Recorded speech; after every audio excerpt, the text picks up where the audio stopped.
បត់ល្មើសជាក់ស្ដែងឧទាហរណ៍បើកឡានបុកគេស្លាប់មិនបាច់សុំកោការចាប់តែម្ដងទៅគាត់ខ្លួនតែម្ដងហើយបើគាត់តវ៉ាវាយក្រោះតែម្ដងទៅបាទហើយកូនប៉ូលីសធ្វើចោះមិនបាច់ចាំសុំទៅស្នងការទេចាប់ចោះក្នុងអនុវត្តច្បាប់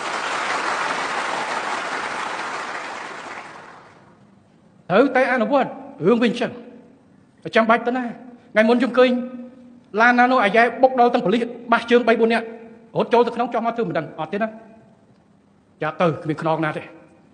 ឡូវក្នុងរដ្ឋបាលទៅខ្ញុំប្រាប់ទៅបងប្អូនប៉ូលីសរបស់យើងជាមួយអាវុធហត្ថមន្ត្រីអនុវត្តច្បាប់ក្នុងបទល្មើសជាក់ស្ដែងបងប្អូនអនុវត្តត្រឹមត្រូវតាមច្បាប់អនុវត្តចុះឲ្យខ្នងរបស់បងប្អូនគឺនាយករដ្ឋមន្ត្រីនិយាយឲ្យច្បាស់ចឹងមកបើសិនជាគេថាមានខ្នងណាទៀតមិនបាច់សួរទេព្រោះនាយករដ្ឋមន្ត្រីចេញគោលការណ៍ហើយពីណាកាត់ប្រហោះទៅដាក់នឹងឲ្យច្បាស់ហើយបើសិនជាថាធ្វើទៅមានបញ្ហាទៅដល់កន្លែងគេដកបញ្ចូលជើងហើយប្រាប់ខ្ញុំតម្លើងសាក់ឲ្យហើយមេដែលចាត់តែងបងប្អូនអនុវត្តច្បាស់ហើយដាក់ពិន័យបងប្អូនដែលធ្វើខុសគ្មានមូលហេតុខ្ញុំនឹងចាត់វិធានការបាទបើមិនអញ្ចឹងគ្នាខំធ្វើត្រូវទៅលើកទឹកចិត្តបើគ្នាធ្វើត្រូវហើយដោយសារ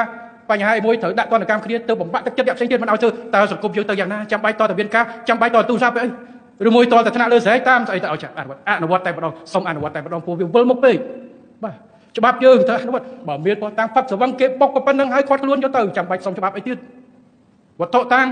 សាក់សីនៅនឹងហើយ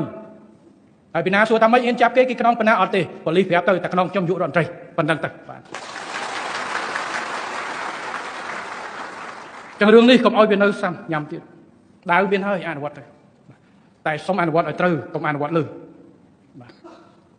បាទតែអនុវត្តលើខ្ញុំអត់គ្រប់គ្រងទេហើយនឹងត្រូវទទួលមុខត្រូវច្បាប់បាទអនុវត្តឲ្យត្រូវតាមក្របខ័ណ្ឌ